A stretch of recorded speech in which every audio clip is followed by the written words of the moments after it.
आज सीखते हैं वेरिएबल्स के बारे में। वेरिएबल्स क्या होते हैं? पाइथन प्रोग्राम में किसी भी डेटा को स्टोर करने के लिए उसको एक नाम दे देते हैं ताकि बाद में उसको ढूंढने में आसानी रहे, और उस नाम को हम वेरिएबल कहते हैं। जैसे हमारे प्रोग्राम में हम चाहते हैं कि किसी आदमी के नाम को स्टोर कर दें ताकि बाद में उस नाम को हम इस्तेमाल कर सकें या उसको चेंज भी कर सकते हैं बाद में, ठीक है।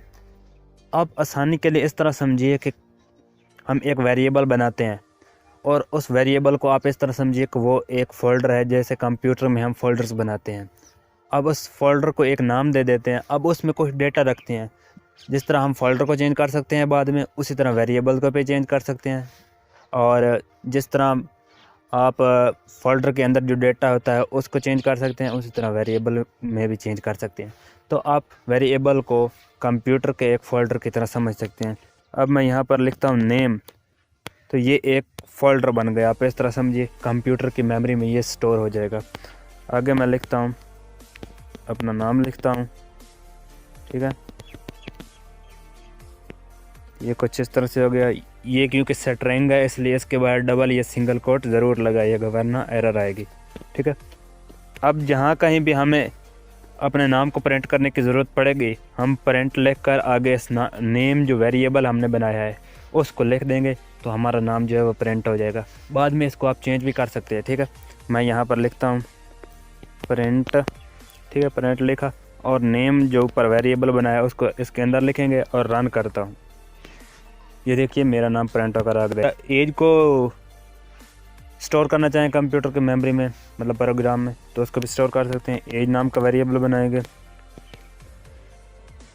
आगे एज लिखता हूँ क्योंकि एज जो है वो एक नंबर है, इंटीजर है, इसके लिए बाहर सिंगल या डबल कोट नहीं लगाएंगे। प्रिंट एज, रन करता हूँ तो यहाँ पर देखिए ऊपर नेम आ गया और नीचे एज जो है वो भी प्रिंट होकर आ गई है। अब वेरिएबल को किस तरह डिफ़ाइन करते हैं, ये भी वेरिएबल डिफ़ाइन किए हैं ऊपर। एक लाइन में किस तरह डिफ़ाइन करते हैं वो देखते हैं। मैं यहाँ पर इन सब को डिलीट करता हूँ, नेम लिखता हूँ और एज लिख देता हूँ, ठीक है। बराबर का निशान लगाता हूँ। नेम के लिए हम स्ट्रिंग लिखते हैं, ठीक है, और आगे एज जो है वो 20 लिख देता हूँ। ये कुछ इस तरह से आप इनको स्टोर कर सकते हैं। अब मैं प्रिंट नेम एज, ठीक है, इनको मैं अगर रन करूँ, यहाँ पर देख सकते हैं ये नेम और एज दोनों प्रिंट होकर आ गए हैं।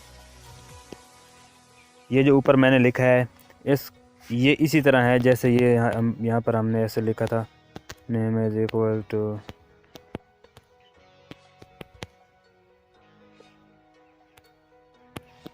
और एज, ठीक है। ये जो ऊपर हमने एक लाइन में लिखा है वो, और ये जो नीचे 2 लाइन्स में लिखा है ये भी दोनों ही सेम है, ठीक है। वेरिएबल को डिफ़ाइन किस तरह करते हैं, वेरिएबल का नाम किस तरह लिख सकते हैं। हर लफ्ज़ को वेरिएबल नहीं बना सकते। जैसे अगर मैं लिखूं एक नेम, तो ये गलत है। नेम 1 लिख सकते हैं, ठीक है, लेकिन 1 नेम नहीं लिख सकते।